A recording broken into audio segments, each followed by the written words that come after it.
এই মুহূর্তে প্রধান উপদেষ্টার বাসভবন যমুনার সামনে আছেন সহকর্মী আবু সাইদ নিশান। সরাসরি চলে যাচ্ছি তার কাছে। নিশান, আওয়ামী লীগের নিষিদ্ধের দাবিতে দীর্ঘ 5 ঘন্টা ধরে রাষ্ট্রীয় ভবন যমুনার সামনে এনসিপি সহ বিভিন্ন রাজনৈতিক দলের নেতা এবং ছাত্র জনতারা এখনো পর্যন্ত অবস্থান নিয়ে আছেন এবং তারা দাবি করছেন যে যতক্ষণ না পর্যন্ত আওয়ামী লীগকে এবং নিষিদ্ধ করা না হবে এবং সুস্পষ্ট রোডম্যাপ ঘোষণা করা না হবে ততক্ষণ পর্যন্ত কিন্তু তারা রাষ্ট্রীয় ভবনের যমুনার সামনে অবস্থান নেবেন। এবং আমরা এই এনসিপির নেতাদের কাছ থেকে আমরা যেটা জানতে পেরেছিলাম যে তারা বলেছেন যে আর কোনো টালবাহানা এবং কালক্ষেপণ করা তারা সহ্য করবে না যতক্ষণ না পর্যন্ত এবং আওয়ামী লীগকে নিষিদ্ধ করা না হবে এবং তাদের বিচার এবং নিবন্ধন বাতিল করা না হবে ততক্ষণ পর্যন্ত তারা কিন্তু এই রাষ্ট্রীয় ভবন যমুনার সামনে অবস্থান কর্মসূচি পালন করবেন। এবং আমরা কিছুক্ষণ আগে জানতে পেরেছি পঞ্চগড় থেকে এনসিপি উত্তরাঞ্চলের মুখ্য সংগঠক সার্জিস আলম তিনি কিন্তু এই বিক্ষোভ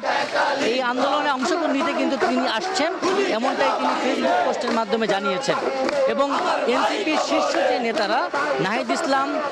নাসিরুদ্দিন পাটোয়ারি, আক্তার হোসেন, সামান্তা শারমিন এবং এই শীর্ষ নেতারাও কিন্তু এখন রাষ্ট্রীয় ভবন যমুনার সামনে অবস্থান নিয়ে আছেন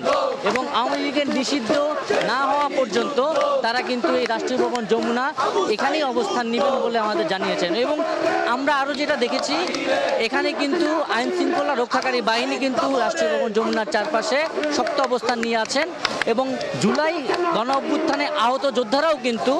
এই আন্দোলনে সংহতি প্রকাশ করে তারাও কিন্তু এই রাষ্ট্রীয় ভবন যমুনা অবস্থান নিয়ে আছেন। এবং এই দীর্ঘ 5 ঘন্টা ধরে তারা কিন্তু একটাই দাবি করছেন যে অনতিবিলম্বে আওয়ামী লীগের নিষিদ্ধের সুস্পষ্ট রোডম্যাপ ঘোষণা করে প্রজ্ঞাপন জারি করা না হলে তারা কিন্তু আরও কঠোর কর্মসূচি দেওয়ারও হুঁশিয়ারি দিয়েছেন। এবং এই কঠোর কর্মসূচির অংশ হিসাবে তারা বলছেন যে জুলাই গণ অভ্যুত্থানে 5ই আগস্ট যে এক দফা দাবির ঘোষণা করা হয়েছিল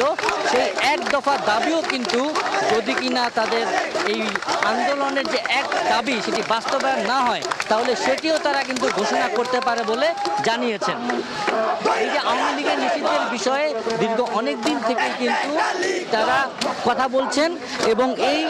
দীর্ঘ অনেক দিনের যে কথা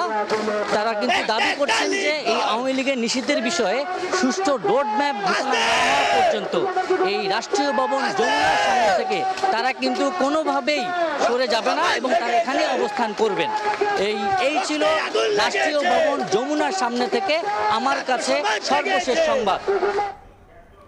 সরাসরি যুক্ত ছিলাম প্রধান উপদেষ্টার বাসভবন যমুনার সামনে।